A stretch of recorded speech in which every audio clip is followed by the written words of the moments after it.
Hi, everybody. So this panel builds upon the event Exhibition Histories, an Interpretive Walking Tours reading group. And this was a reading group that Claudia convened to explore questions, for instance, around exhibition histories and practice-led research, exhibition histories and interviews. And so this panel kind of builds on some of the ideas that we explored in that reading group, which I participated in. And in this panel, we're going to explore installation views both as a primary source for exhibition histories, but also as crucial documents for the reenactment of previous exhibitions, and also as visual objects that can be inserted into curatorial narratives of exhibitions. I think I should just quickly say, this conference is a reflection on the role of exhibitions in the becoming public of art and the field of exhibition studies. And as various scholars have noted at different times, there is a tension implicit between studying what a particular exhibition is or was and how an experience of that exhibition is accessed and reconstructed. So this is a question about how exhibitions become known to us and therefore is a question of knowledge. I'm just going to quickly run through both the biographies of the presenters. So Saim Demircan, who's going to go first, is a curator, writer and technical doctoral research candidate at Kingston University. The focus of his research is on how exhibitions are seen through their image and the slippage between artwork and documentation. In recent years, he's curated shows at galleries, artist-run spaces and public institutions in China, Germany, Italy, the UK and the USA. Can I do a live mix of your and move on to Madeleine?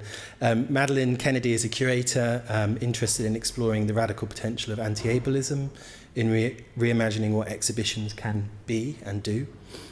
She currently works as a curator at the Wellcome Collection and sits on the British Council's Artist Advisory Panel for Venice Biennale 2026.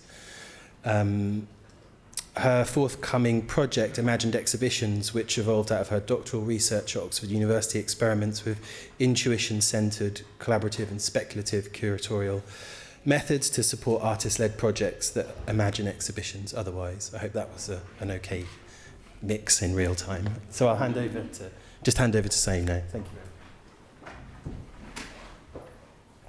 you. Thank you, Claudia and Kathleen, for organising the symposium today and your kind invitation to me to take part in it. Okay. So sorry. I see. Here we go. Okay, so for this presentation, I will focus on artist Mark Camille Chamovitz's 1972 installation, Celebration Real Life, as an example of a past artwork that, rather than having been remade or restored, has been revisited. As I will explain, this particular phrasing of its representation was chosen specifically by the artist and his gallerists, with whom he worked together on exhibiting this piece, again, nearly 30 years after he made it.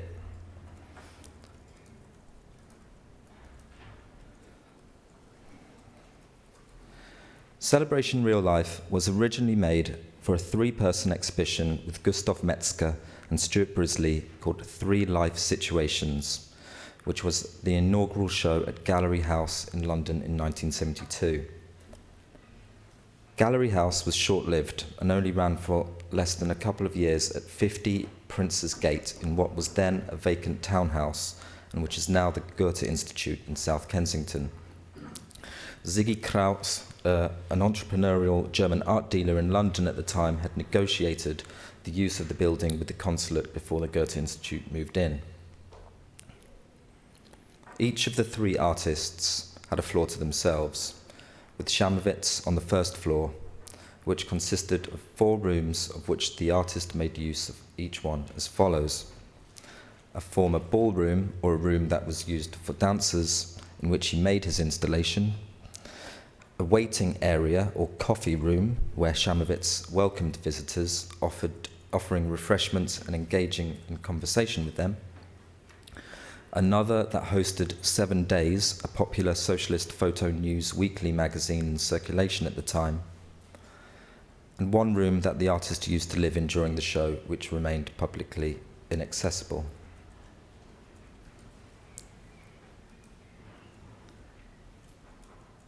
The installation of Celebration Real Life was primarily floor-based.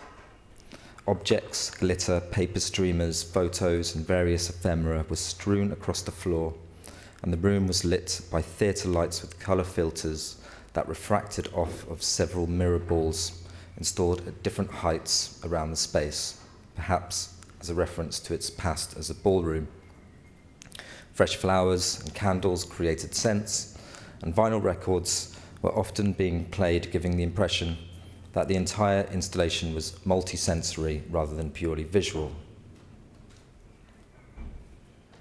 During the run of the show between March the 29th and April the 15th, Shamovitz stayed at Gallery House, tending to the work and being a convivial host to its visitors, a form of engagement that set his work apart from exhibitions at the time.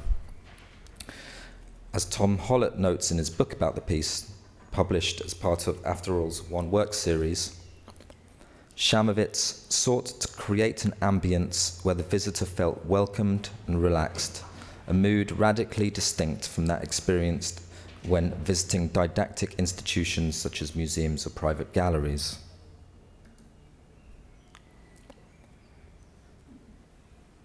A similar or sister installation entitled Enough Tyranny was shown in July the following year at Serpentine Gallery in the 4th in a series of summer group shows, after which neither installation was shown again until Shamovitz started talking with Martin McGowan and Andrew Wheatley about showing with them at their gallery cabinet in London, which had started in McGowan's flat in Brixton before moving to Shoreditch at the end of the 90s.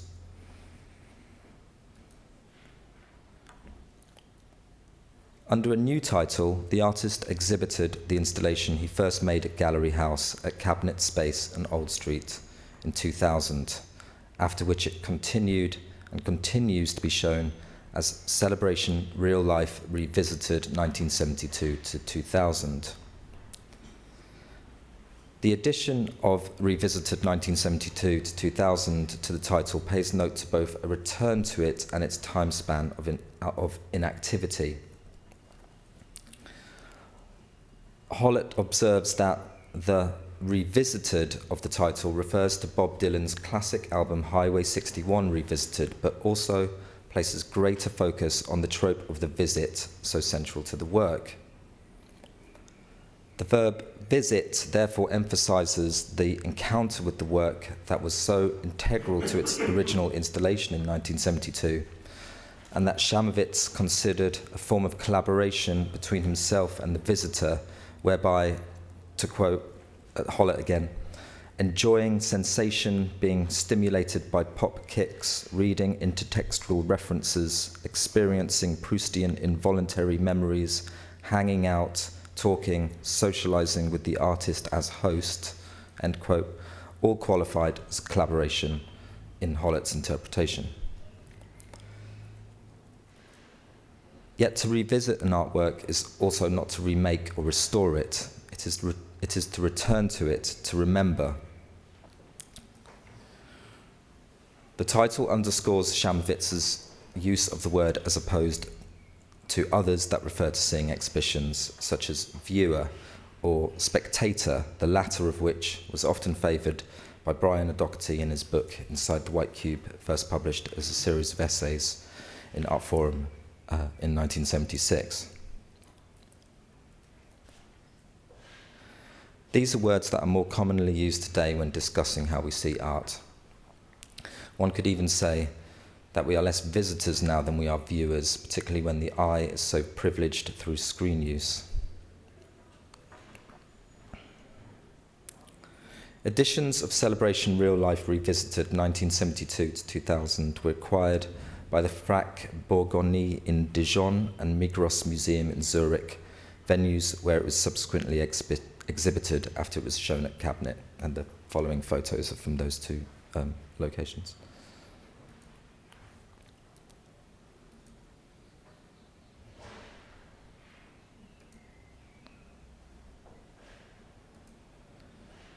Recently, it's been shown at Kunsthalle Bern in Switzerland in 2018, and at, in these photos,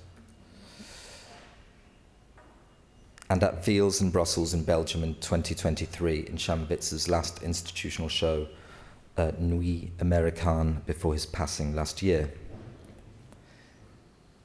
Interestingly, Chamowitz also made a new version of Enough Tyranny, called Enough Tyranny Recalled, at the Gallery Gitti Naubach in Berlin in 2006, the ICA in London in 2007, again for the reopening of Artist Space in New York in 2009, and it was last included in the Artist Survey show Autumn Lexicon at Serpentine Gallery in 2016, paying reference to its original inclusion there in the 1970s. Celebration Real Life Revisited 1972 to 2000 reignited Chamowitz's status as an artist within the art world. Until he worked with Cabinet, he had drifted away from contemporary art and was working professionally in applied art. However, the newly adapted installation led to a total re-evaluation of the work, perhaps most thoroughly demonstrated by Hollett's publication. Yet the process of revisiting this piece has its own backstory integral not only to the practical and philosophical considerations in the reinstallation of Celebration Real Life, but in the events that led to its revisitation.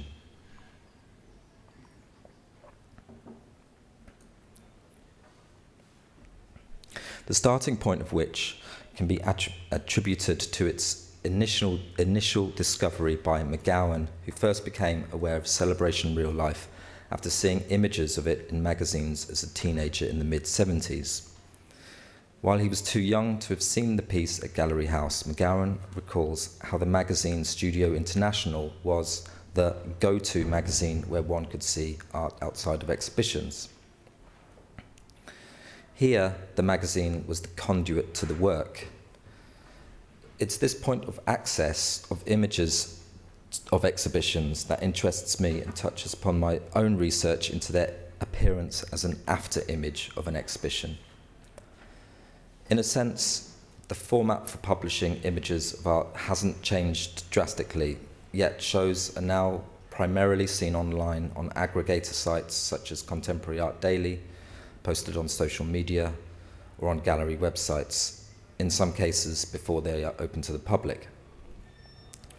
These platforms have become repositories for documentation and a mainstay for how exhibitions are seen digitally. However, I don't want to underestimate the radical shift that has occurred in the way that in which we see art virtually more than physically nowadays, and how this affects not just artistic practice, exhibition making, and criticism, but how we encounter art and exhibitions publicly. One of the biggest differences between publishing images of exhibitions in print or online is temporality and our access to them. Nowadays, we could see exhibition documentation instantly, which on one hand increases their visibility, while on the other, one could argue, creates an oversaturation of images and standardization within documentation. As such, the documentation of art and exhibitions, which have traditionally been archival and for private study or academic use, has morphed into a rampant form of publicity. As Anna Kornbler writes in Immediacy, to quote, "Images online replace the fuller sensory experience of communicating, shopping, learning, or traveling in person." What interests me about McGowan's encounter with images of Celebration Real Life in the pages of magazines in the mid-70s is how this point of access to the work, which obviously took place at a formative time, instilled in him a sense of curiosity. Contained within these images are potentially powerful notions of the enigmatic, the ambiguous, and the mysterious that become lost when images become purely information. It's this opacity, I think, which ultimately led McGowan to encourage Chamowitz to revisit the piece when they started working together.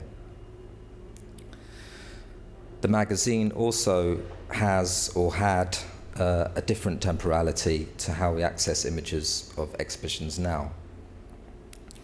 As McGowan notes, one had to first source the magazine, which was published weekly or monthly, most likely at a specialist outlet located in, say, London rather than a regional city or town, requiring travel to the capital. As such, the route to art was driven by a curiosity or a desire to see it.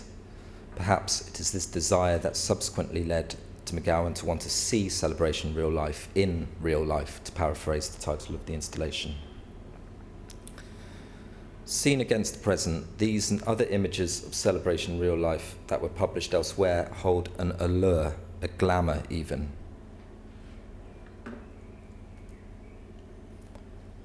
Images of celebration real life appear in a December 1973 issue of Art and Artist, which features Shamovitz on the cover and a text and interview by Alistair McIntosh. And a July-August 1976 copy of Studio International, for which he is on the cover again.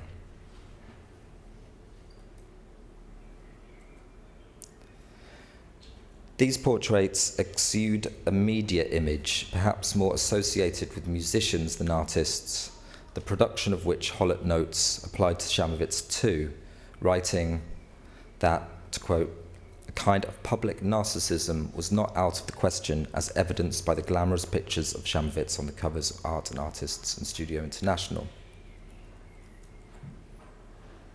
In a sense, the magazine as a secondary source for discovering art is not dissimilar to those that covered music at the time, such as Melody Maker or the New Musical Express. In the 1970s, both these magazines were revived through their coverage of glam rock that had arrived in the UK. For instance, in January 1972, David Bowie appears on the cover of Melody Maker, and that could be considered the beginning of Bowie's Ziggy Stardust persona. I would like to consider the magazine as a point of access to art outside of the isolated study of installation shots.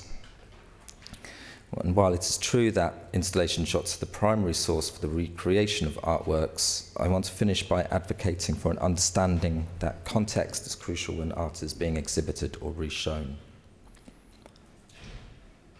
The materials that surround and those that have been generated through the process of showing Celebration Real Life Revisited 1972 to 2000 speak to this point.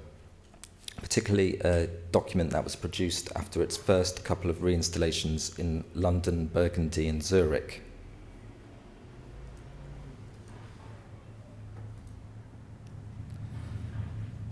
Its acquisition prompted what is referred to as a protocol for the reconstitution of the work written by the artist Wheatley and McGowan.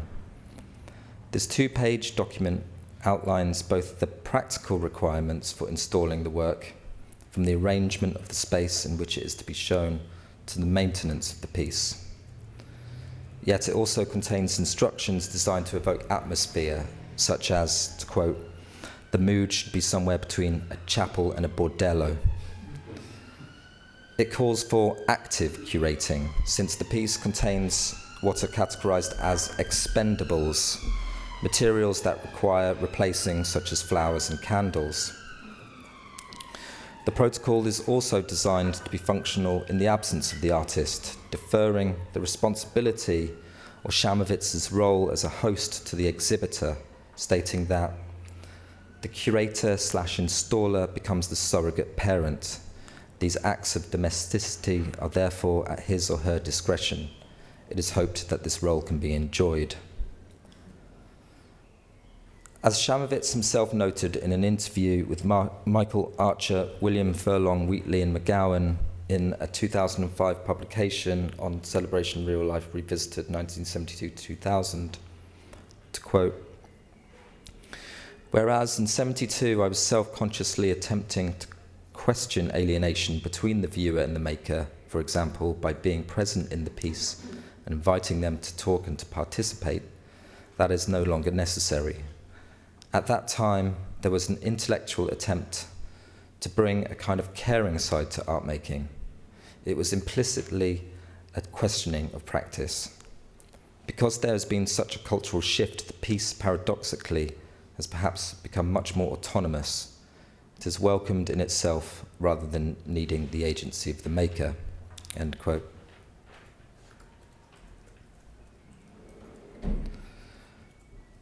While the study of exhibition histories tends to focus on exhibition documentation and archival material as primary source material, I want to end by suggesting that where and how we see images of exhibitions can perhaps help us better understand the context within which they were originally shown, and in doing so, potentially help expand the frame or look to the edges of the frame of what documentation can be or what constitutes the documentary in revisiting works of art. Thank you.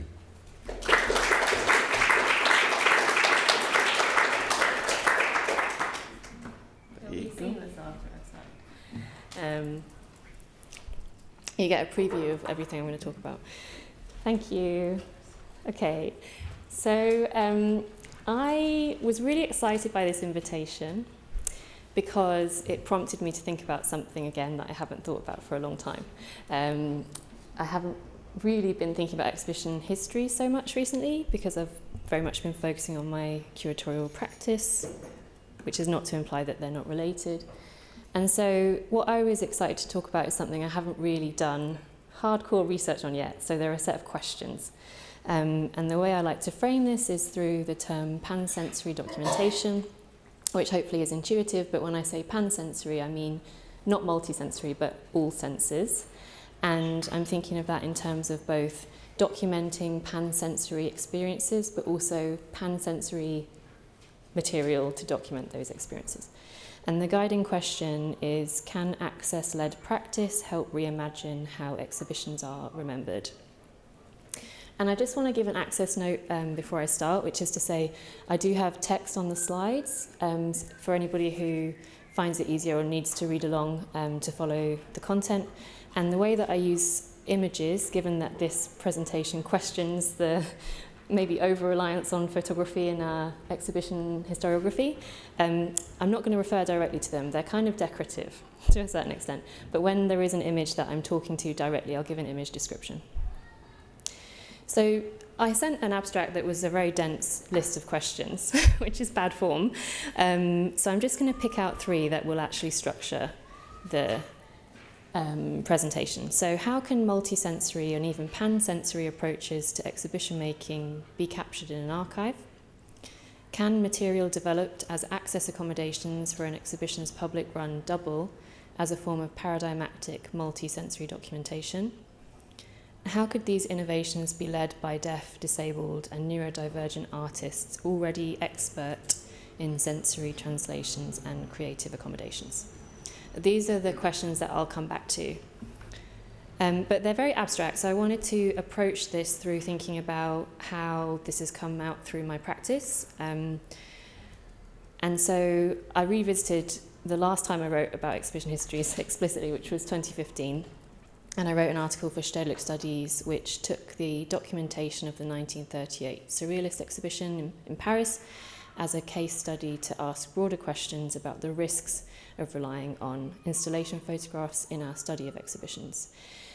And I made the argument that those most deserving of the accolade of exhibitions that made art history tend to be very difficult to do justice to in photographs, and that this in turn has a direct impact on the likelihood of misjudging the quality and significance of exhibitions, both seeing some as greater than they deserved because of glorifying images, or failing to recognise an exhibition's value when documentation is poor or non-existent. And this is kind of applying a lot of value judgments, but I was thinking about what makes something canonical and what precludes it from canonisation. And so, more specifically, I ventured that depending on the degree to which an exhibition activates the communicative potential of its spatial medium, each will be more or less suitable to be translated into the text and image format of exhibition histories. And at one end of the spectrum are white cube exhibitions that disregard the spatial nature of their medium, characterised by objects having been isolated for focused contemplation in a neutral environment. As such, the spectator is treated as an eye and intellect alone. Their other senses are repressed. And I loved to see that this image on the right was the lead image for the symposium. I've been talking about this a lot in my anti-ableism teaching, because if we look at the caption, it says inclusive picture of all possibilities. The term inclusive has a very different meaning to how he's using it in 1937 with an able-bodied, male-coded figure whose entire sensory perception is through his eye. At the opposite end of the scale, I discussed the canonical example of Les Matériaux, citing Anthony Hudek's view that it is through an exhibition conceived as an immersive theatrical environment that the singularity of the modernist eye could be transcended. So at the time, I was really interested in exhibitions that attempted to philosophize through embodied multisensory and spatial modes of communication, which needed to be felt more so than simply seen. And I use the term philosophize quite purposefully, not exhibitions about philosophy, but exhibitions that philosophize in ways that audience members participate in the intellectual act of philosophizing. And given how poorly served such projects can be by the flattening, static, silent, oculocentric mode of the photograph, I asked if our field's reliance on compelling photographs of exhibitions might be skewing our understanding of exhibition history and therefore our history itself. So it was a decade ago now, which is terrifying to think about. And it's not talking about British art history, but I referenced its text here because it touches on some of the same historiographical questions as those that frame the symposium. So it very directly addressed the role of exhibitions, and more specifically exhibition histories, in the production of art history. It discussed the methods and approaches to researching exhibition history. And it talked a bit about the kinetic interaction of audiences with a contrived space, which I know was referenced earlier in relation to Richard Hamilton. And I also cite it because, reflecting on it, I have realised that in practice I've continued to think about those problems that it discusses many times in the years since. This image is pixelated, but as per my view on images, I'm not worrying about that because it also doesn't represent the exhibition in any way at all. We can talk about that in the questions if that's of interest. So, for example, when I was teaching exhibition studies, I was always cautious to make students aware of the inevitability that there would be shows we were missing out on due to the issues of documentation, and that when it came to canonical exhibition histories, it helped to maintain a healthy suspicion that for every exhibition proven worthy by photographic evidence, there may be many others that have been lost as a result of the inability of photography to convey their remarkable character. Even putting together these slides, there are exhibitions I wanted to allude to by including them as background images that I couldn't get images of that were even vaguely adequate. So these questions also felt very live in my role as keeper of art at the Hatton Gallery, where I was responsible for helping to steward the archive of an exhibit by Hamilton, Passmore and Alloway, the 1957 exhibition pictured here, at a time of resurging interest in that project and attempts at reconstructing it. I think the After All book came out in 2016, so they were coming to see the archive quite often. And these efforts were informed by obviously oral histories and the film of the opening and ephemera from the archive, and of course iconic photographs like this one, which I'm assuming everybody's seen before, or a lot of people have seen this image before. But in the archive we had loads of other images and not many of them were as compelling as that one. And so I kind of I'd ponder, would we remember and care about this exhibition so much if it was being remembered through one of these? What might become of our cultural memory of an exhibit if that photograph that's really iconic had never been taken or had been lost? And the question came up again when I was working at Western Front in Vancouver as a visiting curator, where my focus was very much on embedding accessible practice in their archiving process. And it's an experimental artist-led space, and so they were thinking how to mirror that commitment in their archiving. And so, for example, to archive this performance by Keon Gaskin, we trialled paying more than one visitor to write up a description of the experience of the work, in which they were expressly briefed to reference all the senses that it engaged. So one such account included details such as coffee grounds scattered on the floor and the smell of pine sol. And that account is what represents the work on the website. And it says, the hour-long performance ended without applause, leaving the audience suspended in the tension of the room. So it's about proprioception as well as other senses being engaged. And it also came up in working with ICI on the research of the evolution of the exhibition called Soundings, an exhibition in 5 parts, which was curated by Candice B. Hopkins and Dylan Robinson. And the brief for how to archive this exhibition was to honour the project's resistance to written English as the primary vessel of knowledge in the archive, favouring spoken word, sound, scores, performance, visual codes, notations, and Indigenous languages local to each exhibition venue on the tour. The image is of a performance of a work by Raven Chacon at one of the, I think there was like 8 or 10 venues in the end, which is obviously a sonic piece. And so I share these various experiences by way of showing you how these historiographic questions from my research have also followed me around for a decade in my curatorial work, and to show the impact that they have in practice. They've now come to the fore again in my new role at the Wellcome Collection, and one of the key ways is I'm desperately trying to restage an exhibition that we have no photographs of. So as much as I'm talking about the issues with photography as a mode of remembering, if someone has one, I'll tell you afterwards who the artist is. I would love to see it. We have descriptions and we have work lists, but we don't have a photograph yet. And yeah, I'm also reminded again through this work of the risks of that reliance and how it materially shapes what kinds of exhibitions we make in the present and the future. This relates to my PhD as well, but I was recently showing a collaborator, it isn't this website, this artist, I didn't want to name the designer, but I was recently showing a collaborator the website of an exhibition designer who I was suggesting we work with, and I was really surprised. This is good, isn't it? Shut the window. I was really surprised that they responded saying the designer's work didn't seem very playful, and having been inside that designer's exhibitions, I was really surprised because I have found their exhibitions extremely playful, but they are playful in other modes, like they invite touch, they have lots of sonic elements, and they invite the visitor into a playful imagining into the work, but they're just not captured by photographs. And I also see this in my independent work, where I'm really interested in exhibitions as speculative fiction that pulls on lots of sensory experiences beyond the visual and very hard to document. So whenever I find myself really stressed by this reality, I look at precedents for how these issues have been overcome, and almost always they're by artists, and most often by disabled artists. And so I'm going to talk about this through the two examples by Carmen Papalia, who's pictured on the right. So Carmen describes himself as a non-visual social practice artist with severe chronic and episodic pain. A medicalised term which is often applied to him is legally blind. In the conference for the 2022 exhibition In Plain Sight, Carmen gave a presentation that didn't rely on slides. I can't remember if it was him or another colleague that referred to slides as decoration for sighted people, but rather a detailed long-form audio description of an exhibition. And crucially, not just the individual works in that exhibition, but of the experience of the space as a whole.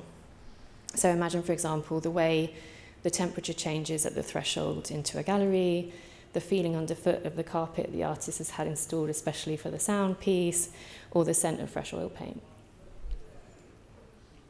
So audio description of exhibitions, this audio description of an exhibition that was not physically present, but nonetheless enabled conference attendees to experience it. And it emulated an access accommodation that is a key way that blind and visually impaired people can experience exhibitions, traversing the space with someone who describes it in real time. And this can convey the exhibition design, the atmosphere, the social interactions, as much as the objects. And this is a work where Carmen plays on that called See It For Yourself, where he'll do museum tours which are audio described. And I note here there's actually an access clash in this observation that attendees could experience the exhibition through audio description, because there is a neurodivergence called aphantasia where people can't picture in their mind's eye, so it will not be inclusive to everybody. But another access accommodation in Carmen's exhibition making is 3D models of the installations he's planning, which he works with an architect to construct so that he can feel the layout and iterate through tactile experience. And this is where I will do the audio description, or share the image description of the work, which, to credit, I think was co-written by Amanda Catcher and Carmen in an article in Black Flash. And so the image description is of a black and white photo of artist Carmen Papalia sitting on a covered patio, smiling broadly. He leans forward, arms extended, both hands within a 3D model in wood, balsa and metal that rests on a wicker table in front of him. The model has 3 of its 4 walls, representing a space over 12 feet high. Within, a wooden spiral ramp rises toward the top of the model, held in place with tall metal stakes for scaffolding. Above the open centre of the spiral, a ridged wooden dome hangs from a wire. Just beneath the hovering dome, and within the centre of the spiral, is a circle of tall rectangular columns with wooden frames, which are mirrored on the sides that face into the circle. A set of sandbags used for disaster relief create a circle along with the mirrored columns and have been repurposed into low sitting benches. So I'm really conscious that from the final kind of 7 lines of that go beyond what you can see in the model, and they start to describe the exhibition that you can't actually see from the photographs. And it's this kind of additional way into an exhibition through these access accommodations I find really exciting. So 3D models and audio descriptions are necessary access accommodations in this case, but in some cases they double as paradigmatic documentation, or that's my argument. And yeah, as someone currently trying to restage an exhibition, if I had either a minutely described audio description of it or a model, I would be thrilled. In practice, obviously, I don't have either. And so this collateral benefit is in most cases accidental, but what if it were intentional? And so that leads me to the kind of questions that I was pondering through this, writing this presentation. What if the symbiotic relationship between access accommodations and exhibition documentation was embraced? What would that mean for exhibition makers, exhibition historians, exhibition makers, and exhibition goers? And I'm going to look at these in a bit more detail with those questions that I cited at the very beginning. And I kind of mean them as provocations that maybe we could discuss, because I'm not going to answer the questions explicitly. But the first 2 of those, asking about the benefits it might have for exhibition historians or exhibition makers, are what's called curb cut effects, which may be familiar to. So curb cut effect is when an access accommodation designed for disabled people has a collateral benefit for abled people. So curb cuts refers to the slight ramps in the curb so that people can get up onto the curb as a wheelchair user, but obviously it benefits you if you have a pram or if you're dragging heavy luggage. So that's how the term arrived. So thinking about how access accommodations could benefit exhibition historians is a curb cut effect. And I've been thinking, can material developed as access accommodations for exhibitions double as a form of multisensory documentation? What apparently new modes of documentation could be developed to remember exhibitions in their sensory fullness? How could these innovations be led by deaf, disabled and neurodivergent artists, already expert in sensory translations and creative accommodations? So they're the questions I started with.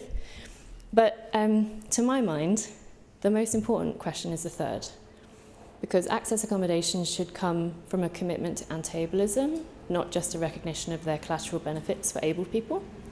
So the question it's most important to me to ask is, how can that same commitment inflect how the exhibition is documented and for whom? This brings me back to the article I referenced earlier, which I was surprised to find foreshadowed so many questions that would emerge for me in the practice in the 10 years that followed. But there was one aspect of my thinking about exhibitions and their histories that, although they're in seed in the resistance to the assumed supremacy of the eye, that text failed entirely to address, which to ask in terms of the symposium, the becoming public of art for whom? Who is art becoming public to through exhibitions when they don't offer access accommodations? How truly can we call that public? So who do we imagine as the public, or the individual people receiving these exhibition encounters, whether through exhibitions themselves, their documentation or their histories? What would it look like to approach documenting exhibitions with deaf and disabled researchers in mind? I'll leave you with that question.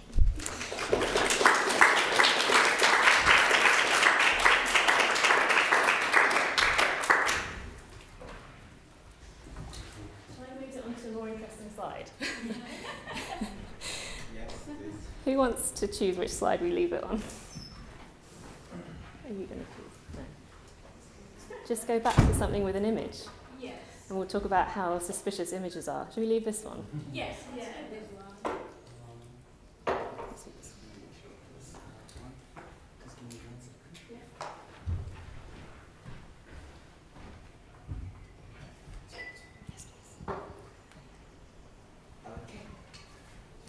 Okay, so in some ways I just wanted to I feel like I should just offer up your questions that you posed at the end there as a kind of shared questions that we just offer to the audience, because they're such fascinating questions.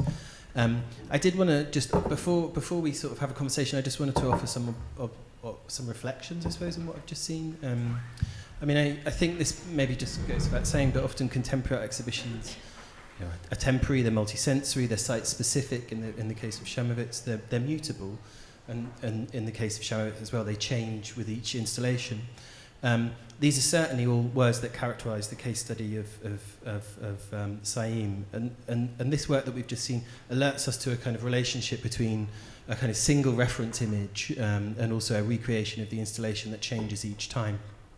Shamovitz uses this term, which I wasn't familiar with before, which is lovely, the idea of a scatter environment. And so there's a sense in that kind of scattering, of a dispersing of the kind of containedness of a singular artwork.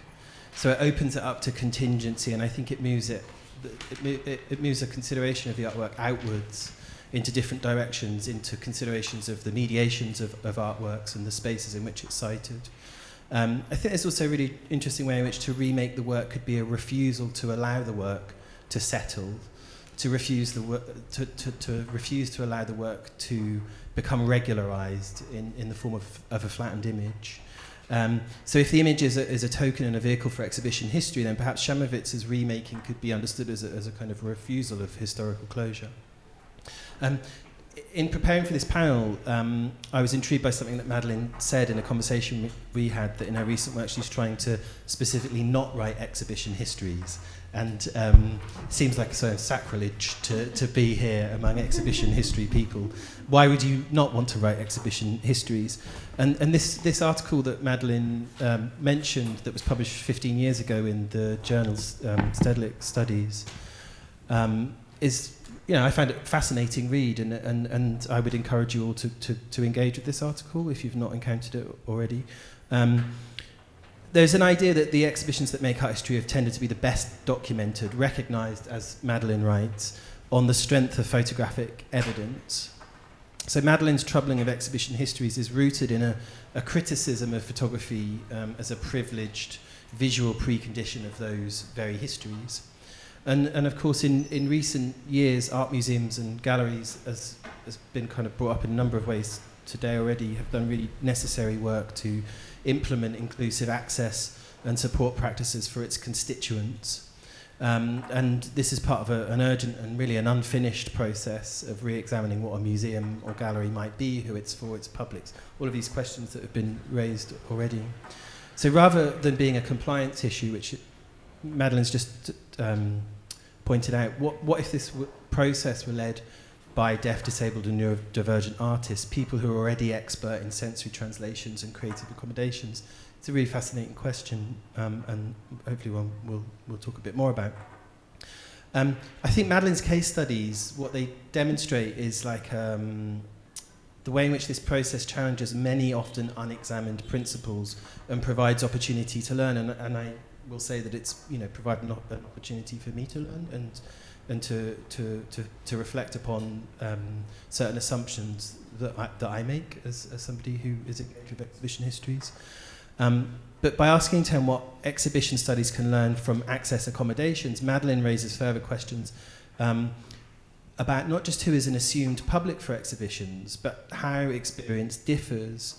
And if access accommodations suggest new creative modes of documenting exhibitions, then this really has an important implication for how experiences of exhibitions are accessed, and in turn what a particular exhibition is or was. But I think really both presentations help us to think or rethink what we might understand as the constituent parts of an exhibition's history, and both presentations allow us to think through the problems and opportunities that documentation provides. memory, one understanding of memory is that it's multisensory, that we might remember through senses other than sight or sound, so taste, smell, or touch. And then there's also this idea of the pansensory, which I'd like to talk to you a bit more about, Madeleine. There's also felt experiences that can charge an atmosphere. There are ambiences. An ambience is a quality of the Mark Camille Chamovitz installation, which are much, much harder to capture and much, much harder to access after the fact. And there are, of course, around exhibitions, all of this other immaterial stuff, which I think Hana Lipa mentioned earlier, particularly around social relations, sociality, that are as much a part of exhibition histories. I think all of these questions are, they clearly sort of mitigate towards this idea that, material culture continues to be really compelling in a digital age. But at the centre of both of these presentations are questions about how artists specifically document exhibitions and projects. So there is an artist-centred approach to both of these, which I think is really interesting. So I have some questions. I'm sure you've got lots of questions, but I'm just going to offer up a couple of questions. So I guess my first question really, and I don't want to make any assumptions here, but if there is this assumption that the document of the artwork or the installation is a precondition to enter history through something like an exhibition history or art history, for those of us who have not really thought much about documentation of artworks, I guess I'm interested to understand who in your experiences as curators is responsible for documenting artworks. Is it artists? Is it museums and galleries? Is it curators? And significantly, I'm interested to understand how you think the responsibilities of each of those, and there might be more, what their responsibilities and motivations are and how they differ. And feel free to whoever wants to go first.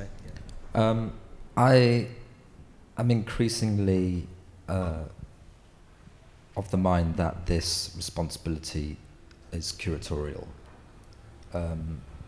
It's very easy to think that when it comes to curating, that it kind of it ends at the opening of the show, let's say, and that the documentation of a show is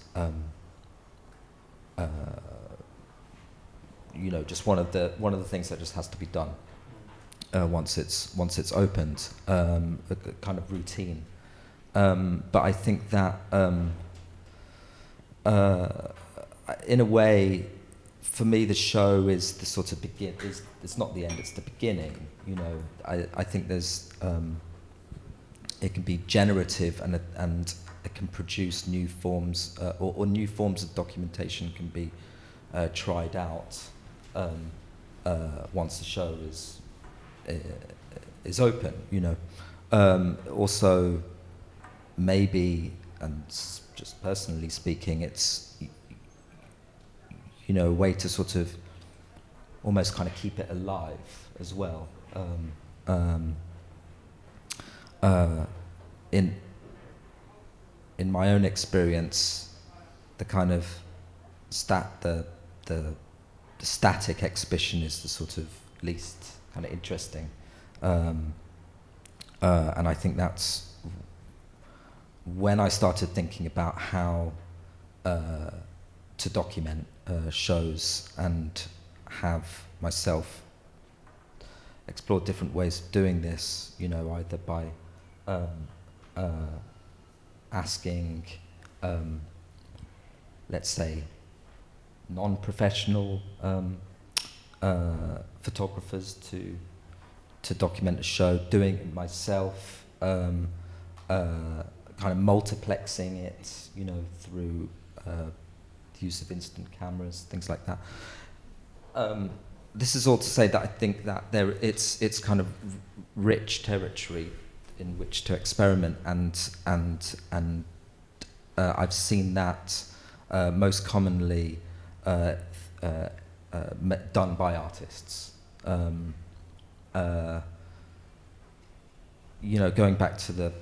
Thinking back to the last panel, what I thought was really interesting was this in-between space, the in-between space, which is a bit of a grey area between artwork and documentation.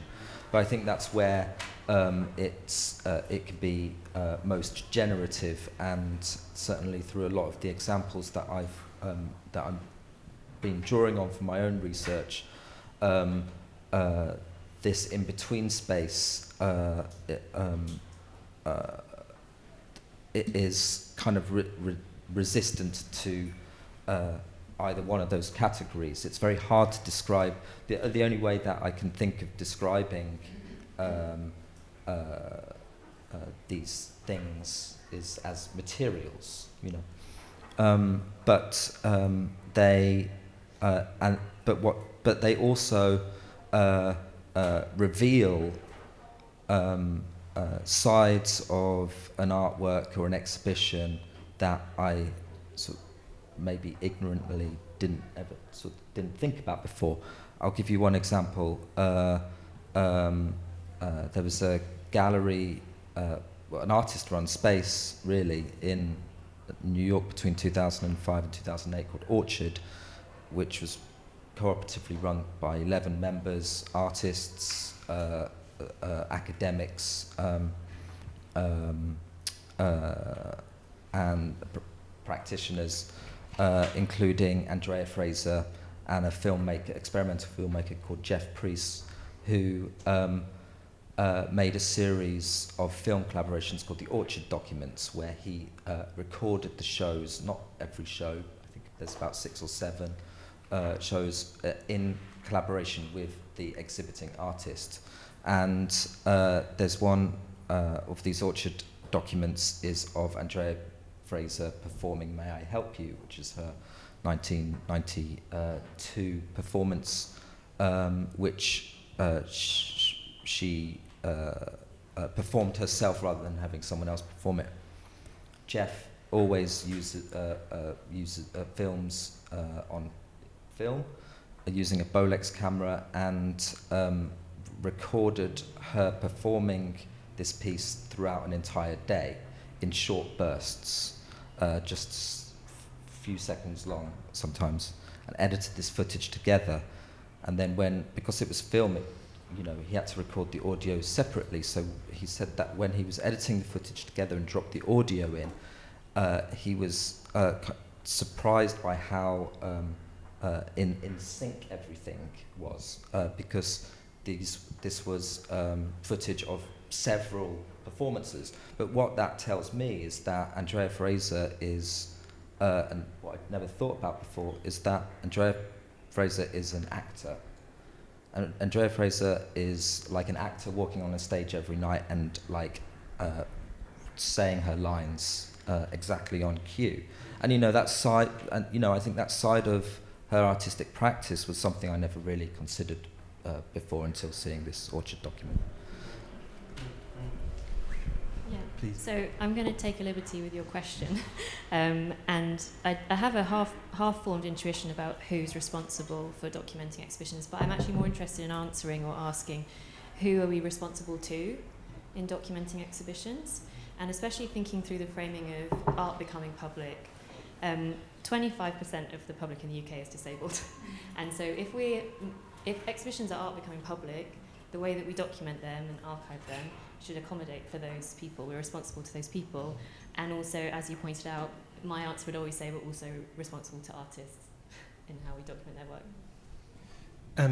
Given your institutional role at the Wellcome Collection, can you give us a sort of sense of some of those access accommodations that are in place, just to help us understand a bit more about it? So I'm very new there, and I'm learning a lot from them about how they've already embedded what they call their baseline access offer for every exhibition. And something that I think is actually really amazing, and I have a question actually for Saim about, I'll leave it for a second. We are looking at an archive right now where the work can never be touched because it's so fragile, partly because the artist has worked so firmly into the paper with pencil that it's broken through. And so it could never be touched, but we, in the exhibition we're planning, we're going to provide a tactile version of it, so people can feel the surface of the work.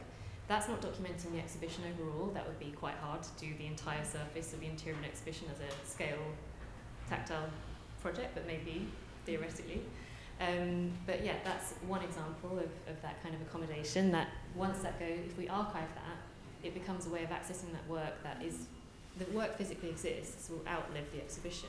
It's not ephemeral like an exhibition, but it will always be virtual to us experiencing it because we can't touch it. And that was something you said earlier, Saim, about now, the idea that now we see art virtually more than we see it physically. But my question is, haven't we always been seeing it virtually in the context of galleries and museums because we can't interact with it? It's always been behind a barrier, so it's always been virtual in quite a meaningful way.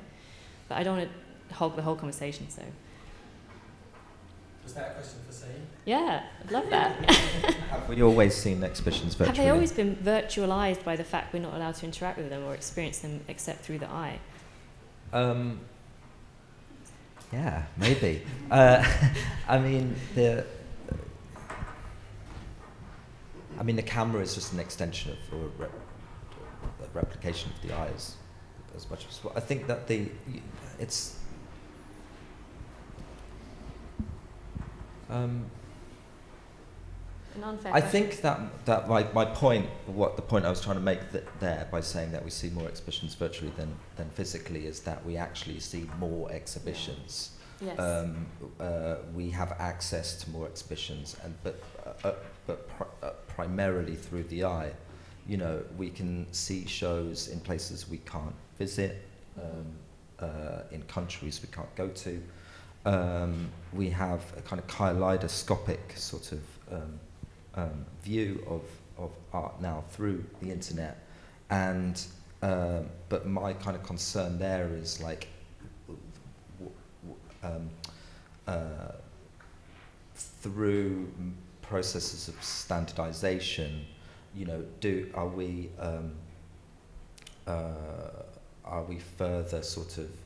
creating further sort of distance between us and the artwork through the eye, through the way that images are made, framed, and then that the influence of those images back onto art making, exhibition making, and also criticism. You know, is it possible to review a show through images now, for instance? So, you know, I understand your point.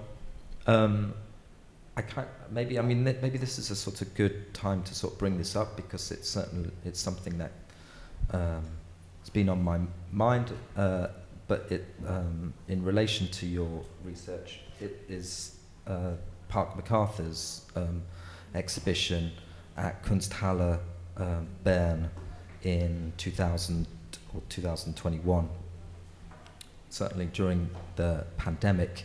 And, you know, it's interesting because when you're introducing in your introduction, Jonathan, I was thinking, well, is it even possible to sort of isolate an exhibition as a so-called landmark exhibition anymore? You know, it's within the plethora of exhibitions that we have access to, you know, but that really comes down to scholarship, and you know, but I sort of wonder if, you know, something like Park MacArthur's exhibition could be I personally think it's an important exhibition. Can you tell us a bit more about it? So, if we don't know what it is.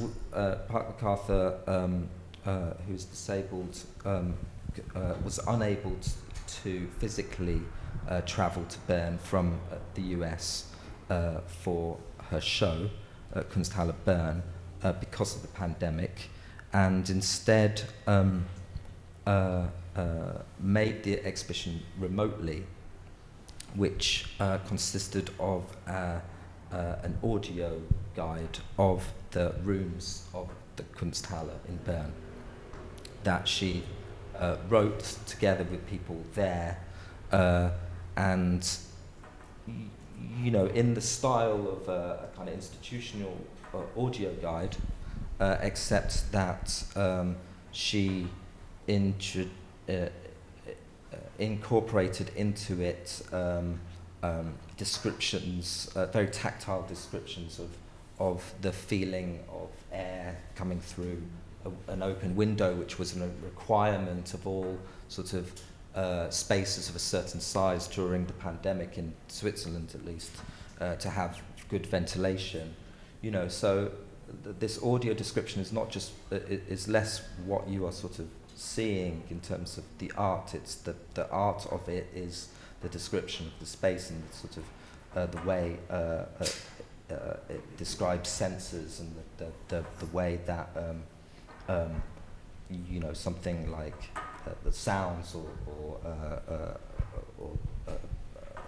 the feeling of air on the body, so that was on site, and then in parallel to that, all the audio descriptions were uploaded online onto the website, so everything was sort of accessible virtually. So there's a physical component, virtual component, and the title of the exhibition was the name of the Wi-Fi network. That was Kunsthalle-Bern's Wi-Fi network. So, you know, another point of access as well. So, you know, if you didn't, let's say you didn't have internet on your phone, you were able to access the audio. It does, I mean, but just to relate that to what's on the screen, and Madeleine, and something that you were talking about earlier, which is really fascinating, this idea of like collateral benefits of access. And you said something quite interesting here about the way in which there is a kind of directing to all of this contextual information that actually is not represented in the image itself. And it seems to me that maybe that's what's also going on in the Park MacArthur. So there's also this kind of way in which it, I mean, in as much as we might also, in as much as exhibition studies might learn from access accommodations, there's also this kind of problematizing of like, or opening up to a broader context, which seems to me to be very rich indeed. I want to ask you a question about archives, and about like how, you know, one might produce this documentation, but how is it accessed after the fact? I mean, one of the examples that you used, Madeleine, was Raven Chacon, I think I'm pronouncing the name, which is, you know, this kind of instruction on how to archive the exhibition and a denial of language. But then also we had the brief from Cabinet Gallery, which was quite a kind of interesting counterpoint, which was like a written description of how the work should be restaged. So I wonder if you could say something about how, you know, are there access requirements that need to be put in place for actually engaging with an archive, you know, to ensure the kind of afterlife of the documentation? Yeah, so that example that I gave, it wasn't the individual artist Raven Chacon who specified that. It was the overall curatorial value of the project was that it was more about sonic and sound notation, scores that would be remembered through. And so in terms of how that materialized in the archive, I'm just going to be really honest, and this is an intuitive answer rather than an academic one, but I have always had this image of this idealized archive which has scale models of all the exhibitions that we wish we could have seen, which obviously it still involves an imaginative projection of yourself as scale into that space, or the space scaled up, and that relies on various neuronormative expectations of what's possible to happen. But in my dream world, anytime I'm trying to think about an exhibition, I'd have a scale model that was somewhere conveniently in an archive somewhere that I could touch as well, so as not to, again, virtualize something that's actually spatial and tactile and three-dimensional. It's not a conclusive answer to your question, but it's the first that came to mind. Should we open it up to the floor? Thank you. We have a question at the back there. Thank you both very much. I've just got 3 things to add to what you've brought up, which is so useful and interesting. One was that just before lockdown, I'm Farry Bradley, by the way. I'm a sound artist in the final year of my PhD at Centre for Research into Sound Arts Practice at UAL. I had a baby just before lockdown, and at 4 months I was ready to go out and meet the world, and everyone was told to stay at home. And I felt very lucky because I suddenly felt everyone was on my maternity leave with me. And I was able to go around a gallery in Hastings, for example, on a strange robot with a screen that had wheels, and I saw the whole thing, and I took so many screen grabs because it was so beyond my imagination that I could just visit this gallery without having to take my baby. But in 2016, Sharjah Art Foundation commissioned my partner and I, Chris Weaver, to make some radio shows for Resonance FM. And one of them was a blind tour of an imaginary exhibition. And it became more and more apparent to me that radio was, was art for blind people, audio, that's how I used to describe it to some of my guests. And I thought you might be interested to know that there was a Venice Biennial project by Anthony Abad, a South American artist, where he took the blind of Venice around on small boats, and they narrated to the audience or the participants the sounds of Venice, what they saw and heard. I interviewed him. Super interesting project. Everyone had to wear eye masks. And so it was taking the exhibition out of the model space, but it was also, art for people hard of hearing, hard of sight, and so on.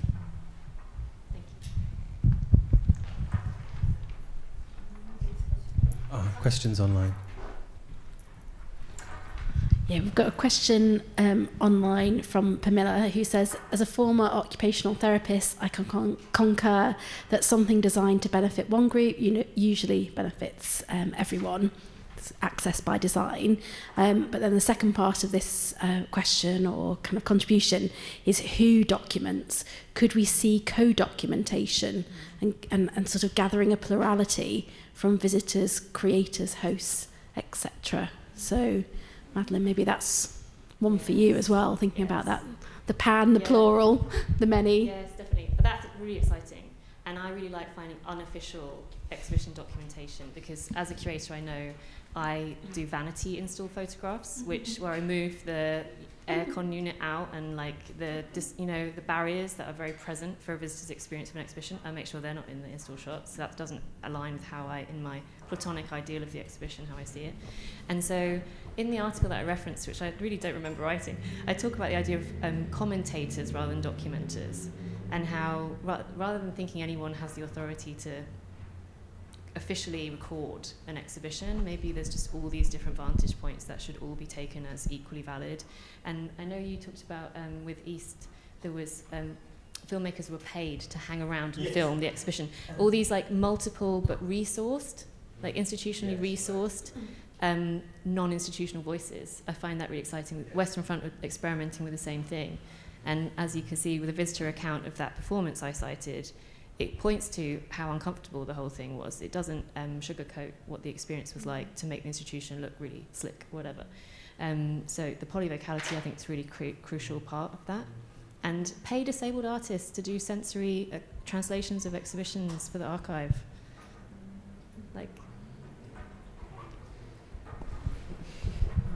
I hope this is not going to be the last thing because it's not very profound. But as you were just asking that question from online, I was just thinking back to Dominic's presentation this morning where you put up slides, Dominic, of just responses from visitors in the space, And I think we kind of have a tendency still to think about that as the reception of the exhibition. And maybe it does go into the archive and it becomes part of how we describe an exhibition or how we document it. But because exhibitions are becoming so participatory now, and that's what the audience is demanding, and actually, your example from 1972 was demanding it then, it feels like these things that we think of as kind of reception or consumption of something are just part of the whole. And so I think that comes into that idea of co-production of documentation of a show, and maybe that's happening already, I don't know, but I know, through when I've made exhibitions before, I wouldn't put that into the kind of descriptor of the exhibition alongside the photograph or anything, it would be a separate sort of category. So I thought that was kind of interesting. I think there's a question here about who is archiving, who is behind the archive, and what are what are the parameters of the archive.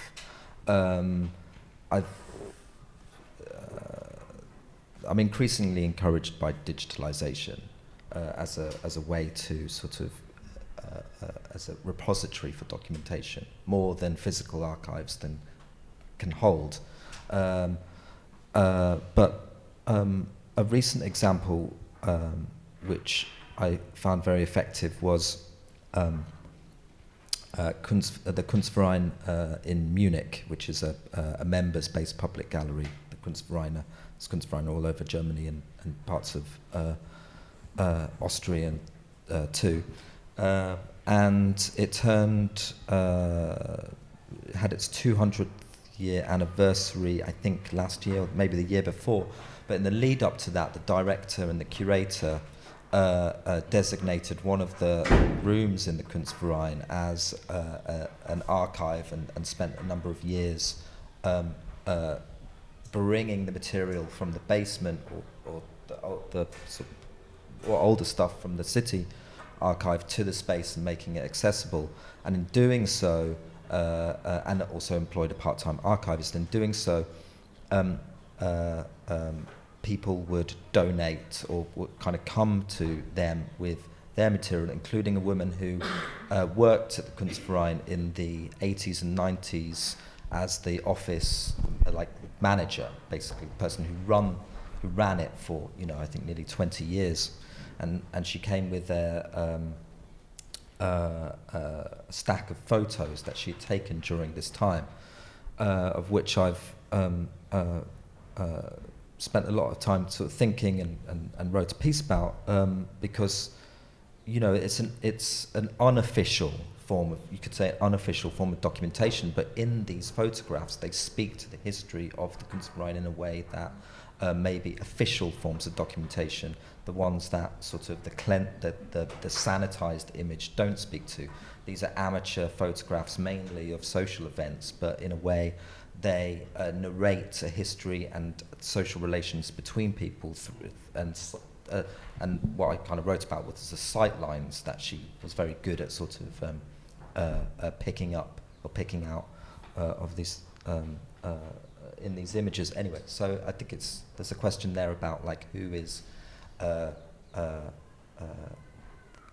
don't want to say the gatekeeper, but who is sort of responsible for these forms of official forms of documentation. Yeah, I think it's 4:20, so we're running late. But one more. I mean, I've got quite a lot of stuff that I would like to talk about still. But should we just take one more question? Is there anything else online, or anything else? a quick check? I mean, it's interesting, isn't it? Also, because in terms of pedagogy and the professionalisation of the artist, it's almost like Art School 101 is that, as an artist, you're taught to make images that are optimised, that pop on a screen, which could be seen as a kind of re-entrenchment of the visual. Mm-hmm.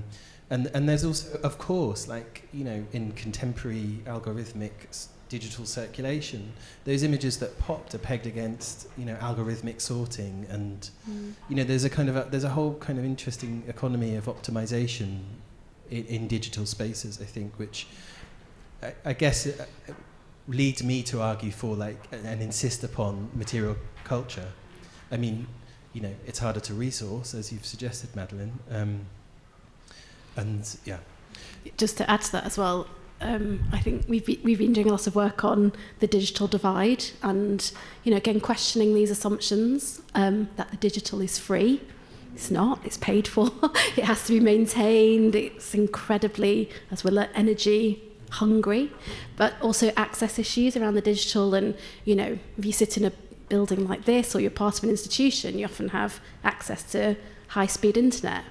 But if you don't, and you're using data that you've paid for yourself on your phone, all those things, accessing often image-led websites, it's, you get that kind of loading frustration, and you can't access the material. It's just not there. The website doesn't work. So I think those again, it's really interesting to bring that, the materiality, the physicality, and the resource of digital. And I think access is a kind of key issue. Sorry, I was just hogging the mic then.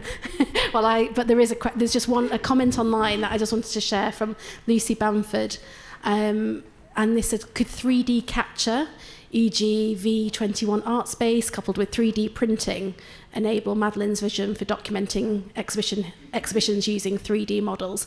And there's a caveat here that says, I'm not techie at all, so this could be a silly suggestion.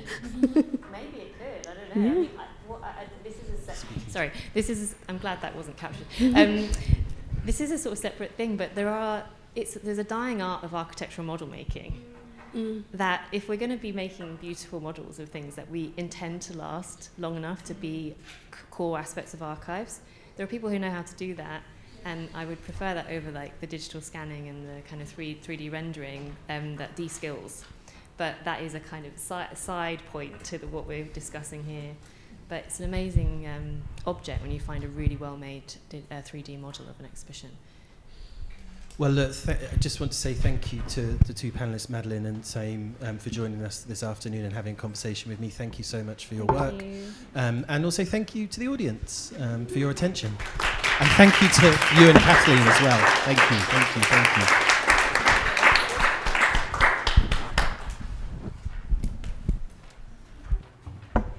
So I will be extremely brief with the closing remarks. I just want to see if I can close exit. Okay, and then I'm doing this, and then I'm doing this, and I think it's fine. Femi, right? Yeah, perfect.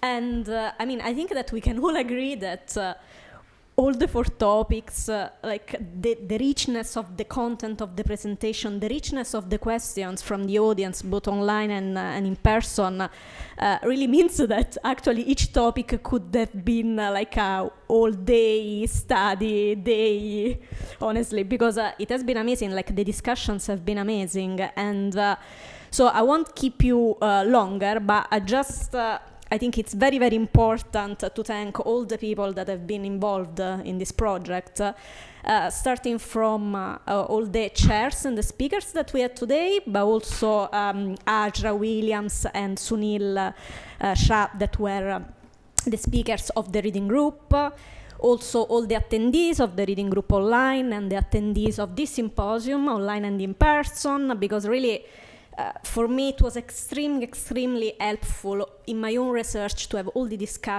discussion with all of you. And again, the hope is that it was really useful and interesting also for other researchers as well, as this was the whole point of this whole thing.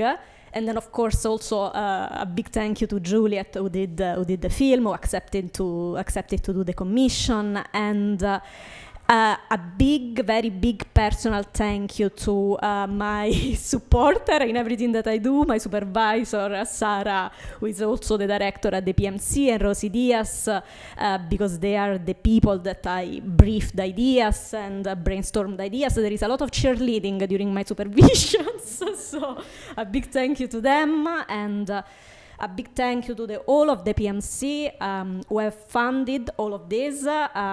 Everyone has been paid, and I want to say this because this is still very unusual from institutions. So speakers, chairs, film, everything has been funded.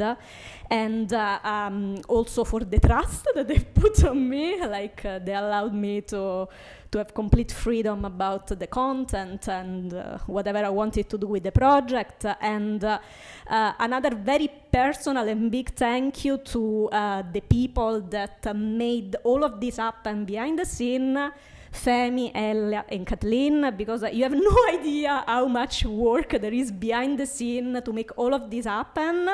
So honestly, without Ella, Kathleen, and Femi, nothing of this could be done.